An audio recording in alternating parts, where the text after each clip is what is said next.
پیش خدمت ہے شہرنامہ آواز۔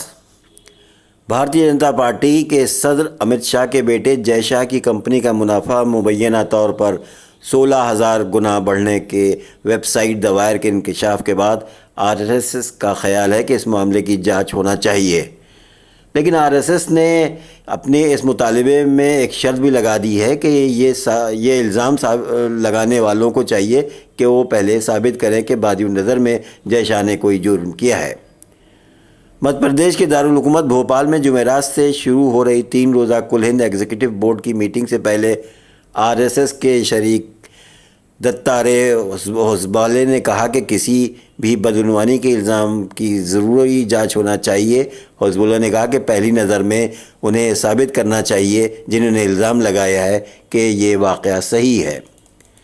آل انڈیا بورڈ کی 3 روزہ اجلاس 12 سے 14 اکتوبر تک بھوپال کے کروڈیم علاقے میں شاردا وہار رہائشی اسکول میں ہوگا۔ اس اجلاس میں یونین یعنی سنگھ کی گزشتہ 6 ماہ کی سرگرمیاں، آئندہ منصوبے اور ملک کے موجودہ حالات پر بحث ہوگی۔ اجلاس میں کیرالہ میں RSS اور BJP کارکنوں پر ہو رہے مبینہ حملوں اور روہنگیا مسلمانوں کے موضوع پر بھی بحث ہونے کا امکان ہے۔